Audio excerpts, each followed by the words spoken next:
मित्रों, कथा बहुत ही रोचक है। बने रहे देववाणी चैनल के साथ। चलिए कथा को आगे बढ़ाते हैं। सेनापति बोला, जी राजकुमारी जी, हुक्म कीजिए, मेरे लिए क्या आज्ञा है।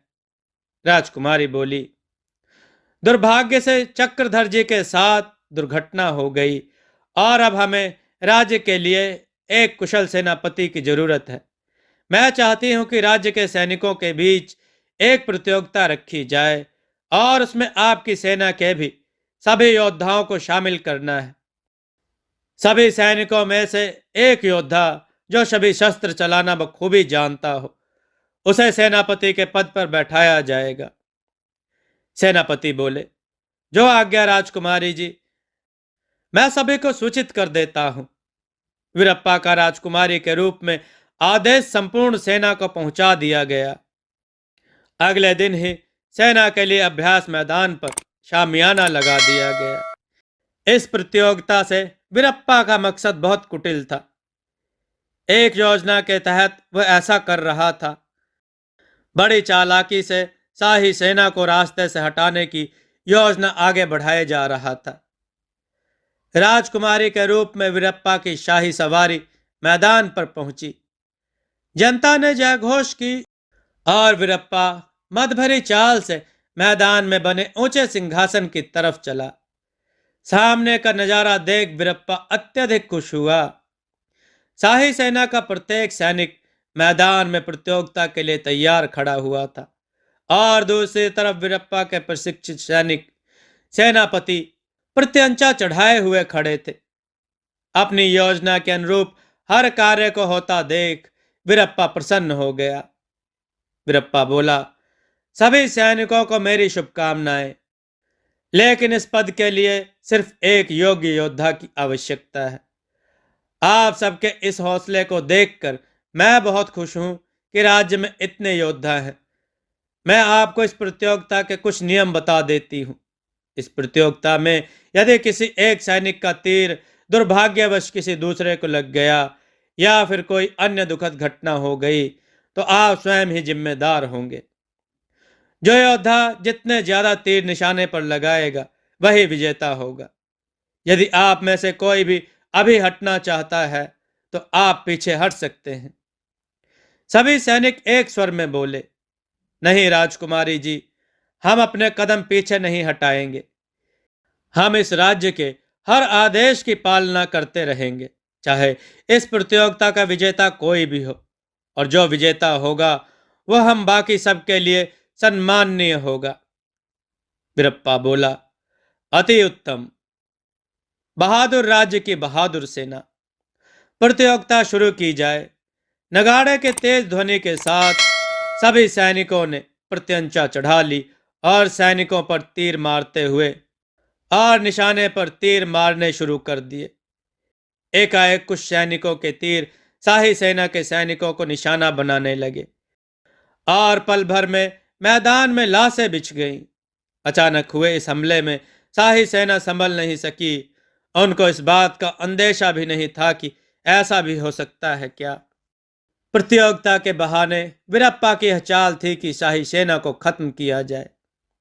अब अपनी छल की चाल को सफल होते देख वीरप्पा बहुत खुश हुआ। तभी इस तबाही को देखकर राज्य का एक बुजुर्ग वीरप्पा के पास आता है।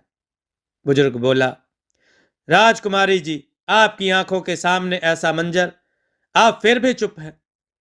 मौत के इस तांडव को ध्यान से देखिए।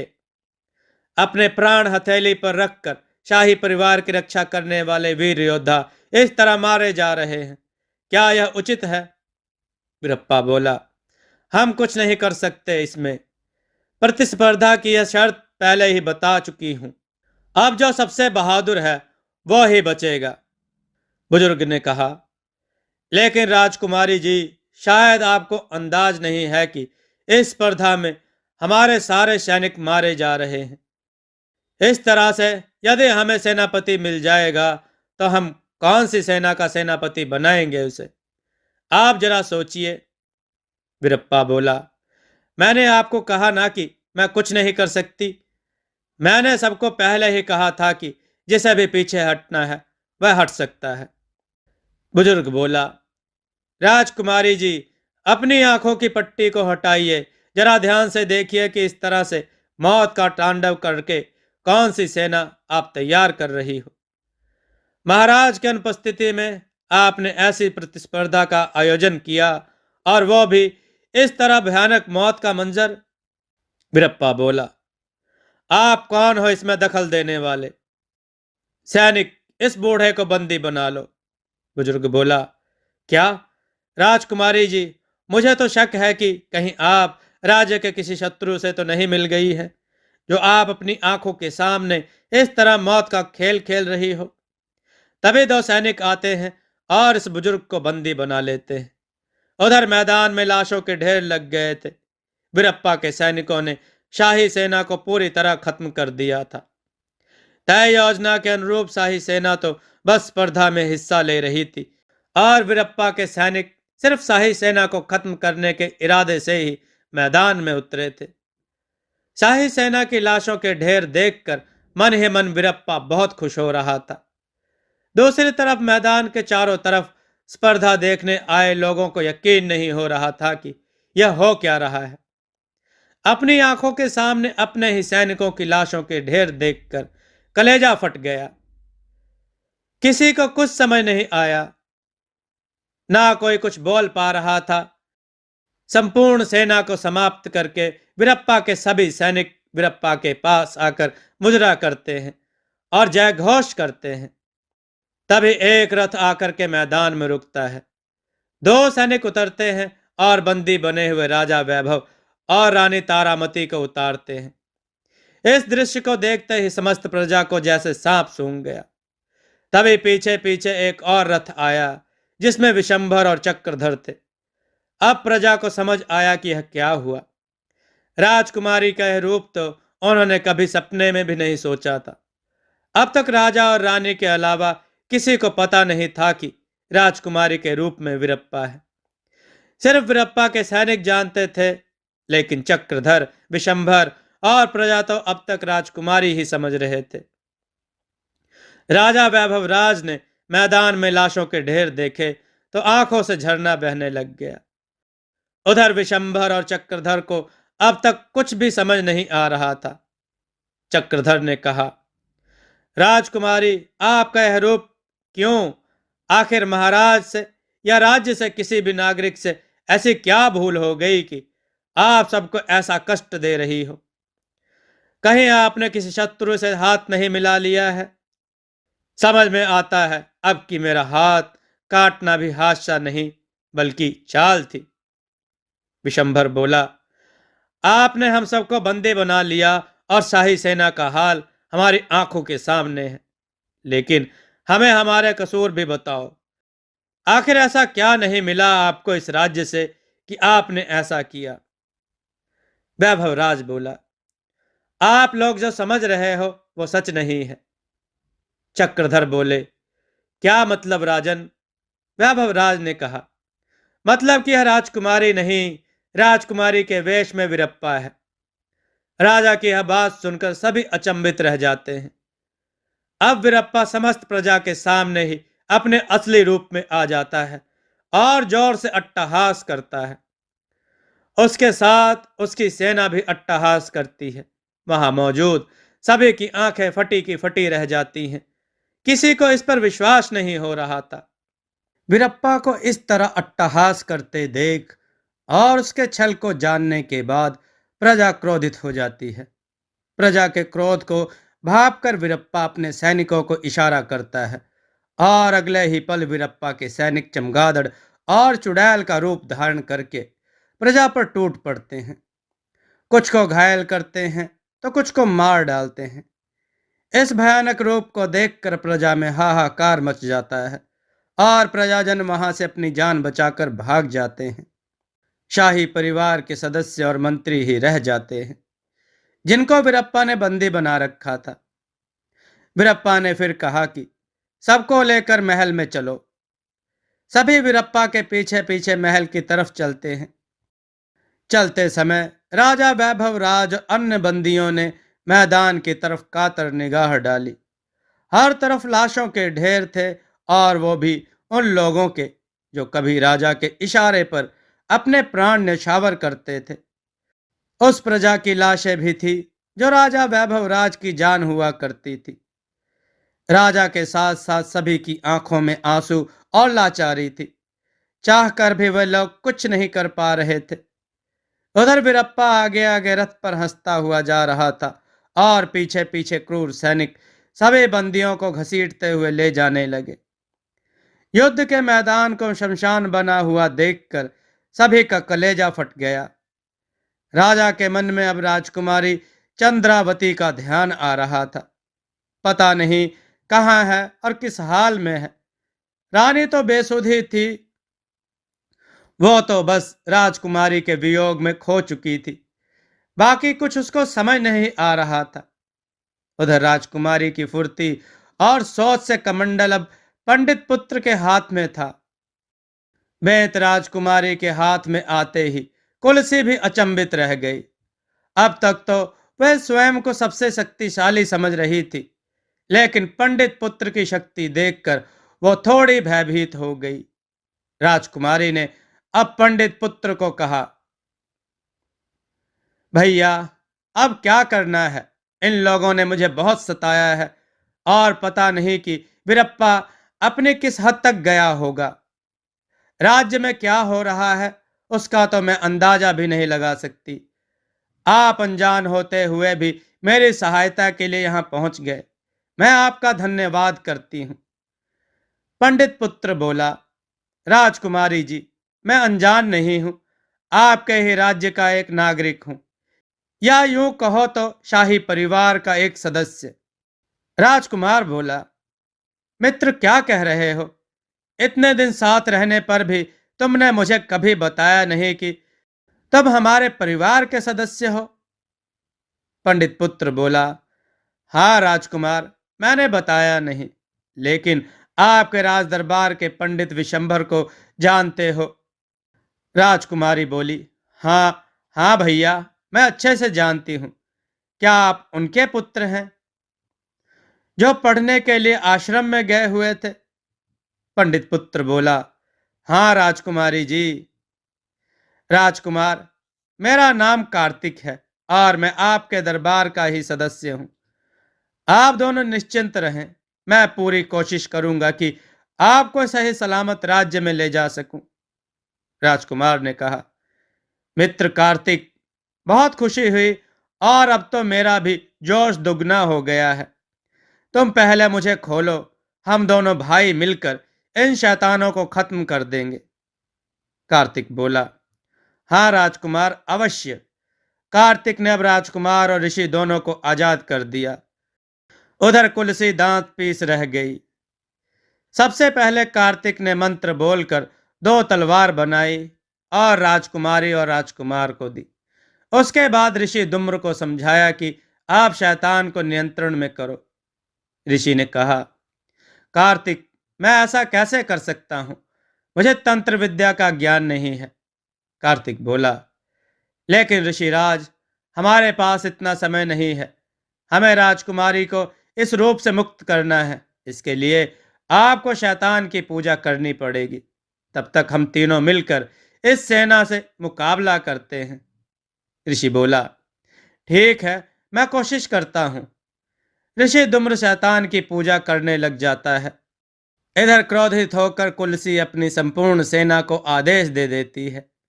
राजकुमारी, जो कि एक कुशल योद्धा भी है, कुलसी के सैनिकों को मौत के घाट उतार रही थी। दुगने जोश से राजकुमार भी अब तलवार चलाने लगा। जैसे ही एक चमगादड़ राजकुमार की तरफ आया तो अपना बचाव करते हुए राजकुमार ने चमगादड़ पर तलवार से वार किया और वार करते ही चमगादड़ का पंख कटकर दूर जा गिरा। पंख कटते ही चमगादड़ इंसान के रूप में आ गया और घायल होकर गिर पड़ा। अब तो राजकुमार को और जोश आ गया। राजकुमार को पता चल गया कि तलवार की चोट लगते ही इनकी शैतानी शक्ति वाला रूप गायब हो जाता है। तो राजकुमार और राजकुमारी दोनों अब पूरे जोश से कुलसी की सेना से लड़ने लगे। दूसरी तरफ कार्तिक कुलसी के घायल सैनिकों को तंत्र विद्या से राख में बदल रहा था, ताकि कुलसी अपनी शक्ति से उनको फिर जिंदा ना कर सके। ऋषि धूम्र शैतान की पूजा में लगा हुआ था। तभी कुलसी ने सैनिकों को इशारा किया और एक चमगादड़ ऋषि के सामने बने हवन कुंड में कूद गया और ऋषि की पूजा भंग कर दी। उसी क्षण कार्तिक ने उस चमगादड़ को राख बना दिया और फिर से हवन कुंड में अग्नि प्रज्वलित हो गई। अपना हर वार खाली जाता देख कुलसी वहां से गायब हो गई। कुलसी की समस्त सेना को तो नष्ट कर दिया गया, लेकिन राजकुमारी अपने असली रूप में नहीं आ सकी। कार्तिक बोला, राजकुमारी, क्या आप बता सकती हैं कि आपका असली रूप वापस कैसे आएगा, क्योंकि आप इतने दिन से यहाँ रह रही हो। राजकुमारी बोली, भैया, मैं नहीं जानती कि इन लोगों ने कैसा रूप बदला या फिर वापस कैसे असली रूप में आ सकते हैं, लेकिन भैया, आपने देखा कि इन शैतानों को तलवार लगते ही इनका असली रूप सामने आ जाता है। कार्तिक बोला, क्या मतलब? आप कहना क्या चाह रही हो? राजकुमारी बोली, मेरे कहने का मतलब है कि आप मेरे शरीर का कोई अंग काट दीजिए, जिससे मेरा असली रूप वापस आ जाएगा। राजकुमार बोला, पागल हो गई हो आप, हम ऐसा कुछ नहीं करेंगे। राजकुमारी बोली, फिर आप ही बताओ भैया कि आप क्या करोगे? वो कुलसी गायब हो गई है और इस गुफा में उसको ढूंढना मुश्किल है। उसकी सेना भी नष्ट हो गई है। कार्तिक बोला, हमारे पास कोई और रास्ता तो नहीं है, लेकिन हम ऐसा भी नहीं कर सकते। राजकुमारी बोली, तो फिर हमें इसी हाल में महल ले चलिए। हमें पिताजी और माँ की बहुत याद आ रही है, कृपया कुछ कीजिए। कार्तिक बोला, अगर इस रूप में आप महल में गईं तो आपके पिताश्री और रानी माँ और ज्यादा दुखी हो जाएंगे। नहीं, हमें कुछ करना ही पड़ेगा। राजकुमार ने कहा, मित्र, हम क्या कर सकते हैं? कार्तिक ने कहा, सोचने दो। राजकुमारी बोली, भैया, ज्यादा मत सोचो, कहीं कुलसी और सेना लेकर वापस आ गई तो हम कब तक इनका सामना करेंगे? और इस शैतानी ताकत का कोई अंदाजा नहीं है हमें। राजकुमार बोला, तुम चिंता मत करो बहन, हम कुछ करेंगे, जरूर। राजकुमारी बोली, भैया, अब ज्यादा समय व्यर्थ करने से कोई लाभ नहीं। मेरा एक हाथ कट जाने से मैं मरूंगी तो नहीं ना, अपने असली रूप में खुश रहूंगी, लेकिन यह रूप मुझे काटने को दौड़ता है। आप काट दीजिए ना मेरा एक हाथ। कार्तिक बोला, बात तो सही है आपकी राजकुमारी जी, और राजकुमार, हमारे पास कोई और रास्ता भी तो नहीं है। क्या पता कुलसी कौन सी योजना बनाकर वापस आ जाए, हमारे पास इतना समय भी नहीं है। राजकुमार बोला, मित्र, मन तो नहीं मान रहा, लेकिन आप दोनों की बात भी बिल्कुल सही है। कार्तिक कुछ सोचने लगा और तलवार हाथ में ले ली। राजकुमार जरा भयभीत हुआ और अपनी आंखें बंद कर ली। राजकुमारी ने खुशी खुशी अपना हाथ आगे कर दिया। हाथ में तलवार लेकर कार्तिक सोचता हुआ राजकुमारी की तरफ बढ़ रहा था। उत्सुकता से राजकुमार उसे देख रहा था और राजकुमारी ने आंखें बंद करके हाथ आगे कर दिया। राजकुमारी बस यही चाहती थी कि किसी भी तरह उसे राजमहल पहुंचना है। उसके लिए वो अपना हाथ भी कटा सकती है। उधर ऋषि धूम्र अब तक शैतान की पूजा में लगे हुए थे। अचानक एक तेज बिजली की चमक के साथ अंधड़ सा आया। बादलों की सी गड़गड़ाहट होने लगी और जोर जोर से किसी के हंसने की आवाजें आने लगी। कार्तिक और राजकुमार डर गए, इधर उधर देखने लगे। ऋषि अपनी पूजा में लीन थे। अचानक एक चमगादड़ तेज रफ्तार से आकर कार्तिक के हाथ से टकराता है और कार्तिक के हाथ से तलवार छूट जाती है। राजकुमार भी सहम जाता है। फिर एक चमगादड़ों का समूह आता है और कार्तिक पर हमला कर देता है। अचानक हुए हमले से कार्तिक संभल नहीं पाता और गिर जाता है। राजकुमारी कार्तिक की तरफ दौड़ती है तो एक और चमगादड़ तेज रफ्तार से राजकुमारी पर हमला करता है और राजकुमारी भी गिर जाती है। तब तक राजकुमार सचेत हो जाता है और तलवार लेकर इधर उधर पैनी नजर दौड़ाता है। एक चमगादड़ राजकुमार की तरफ आता है तो राजकुमार तलवार के वार से उसे ढेर कर देता है। तभी ऋषि के समक्ष एक भयानक और विशाल शैतान प्रकट होता है और कहता है, रुक जाओ सैनिकों। ऋषि दुम्र आंखें खोलकर बोले, शैतान राज को मेरा सादर प्रणाम। शैतान बोला, आज तक मेरी साधना सिर्फ छल कपट और गलत कार्य करने के लिए ही की है। आज पहली बार एक संत ने मेरी पूजा की है। क्या मैं इसका कारण जान सकता हूं? ऋषि दुम्र ने कहा, शैतान राज, आपकी इस दुनिया में अनायास ही एक अबोध और निरपराध बालिका फंस चुकी है। हम उसको मुक्त कराने आए हैं और आपकी सेना से लड़ने में असमर्थ हैं। इस कारण आपका आह्वान किया है। शैतान बोला, मुझे सब कुछ पता है। आपकी सच्चाई के लिए मैं आपकी सहायता करूंगा, लेकिन राजकुमारी को यहां से ले जाना कठिन है। ऋषि दुम्र बोले, क्यों, इसका कोई कारण? शैतान बोला, ऋषिराज, राजकुमारी किसी शर्त के कारण यहां कैद है। आप उसे ले जा सकते हैं, परंतु उसका असली रूप नहीं आ सकता है। ऋषि दुम्र बोले, लेकिन शैतान राज, यह कैसे हो सकता है? यदि आप रूप बदल सकते हो तो अब वापस असली रूप भी तो दे सकते हो। शैतान राज बोला, ऋषिराज, आप एक साधक हो। आपको पता है कि शैतानी दुनिया के नियम कितने कठोर और पक्के होते हैं। राजकुमारी श्रापित है। इतना सुनते ही ऋषि सहित सभी अचंभित रह जाते हैं। राजकुमार तो अपने होश खो बैठता है और रोने लग जाता है। कार्तिक राजकुमार को संभालता है। राजकुमारी भी बेचैत हो जाती है और ऋषि दुम्र दौड़कर राजकुमारी को संभालते हैं। फिर शैतान से पूछते हैं, तो शैतान राज, इसका कोई निवारण तो होगा ही।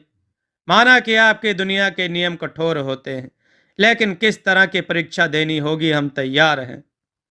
राजकुमारी को इस श्राप से मुक्त करने के लिए बताइए कि हमें क्या करना होगा। शैतान बोला, जिस मनुष्य के कारण राजकुमारी श्रापित हुई उसे वापस यहां लाना पड़ेगा। यदि वह वापस आता है तो राजकुमारी अपने असली रूप में आ जाएगी। ऋषि दुम्र बोले, वह मनुष्य कौन है? क्या आप हमें बता सकते हैं? शैतान बोला, नहीं, उसका पता मेरी सेनापति कुलसी जानती है। वो ही आपको बता सकती है। कुलसी का नाम सुनते ही सभी फिर से डर जाते हैं। अभी कुछ ही समय पहले सबने कुलसी का वो भयानक रूप देखा था। बड़ी मुश्किल से बचे थे। अब दोबारा कुलसी का सामना नहीं करना चाहते थे, लेकिन करना भी होगा। वह ही बता सकती है कि राजकुमारी को श्राप दिया किसने। ऋषि और कार्तिक आपस में मंत्रणा करते हैं। राजकुमार और राजकुमारी दोनों भाई बहन एक दूसरे को देखते हैं और रोने लगते हैं। ऋषि बोला, शैतान राज, आप कुलसी को बुला सकते हैं।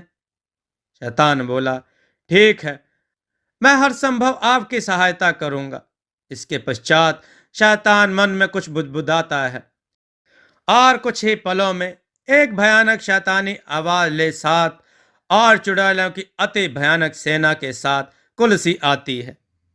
आते ही कुलसी के सभी सैनिक ऋषि, कार्तिक, राजकुमारी और राजकुमार को घेर लेते हैं। मित्रों, कथा बहुत ही रोचक है। ऐसे कथाएं सुनने के लिए देववाणी चैनल को सब्सक्राइब जरूर करके रखें मित्रों, और कथाओं को लाइक जरूर करें, शेयर भी करें।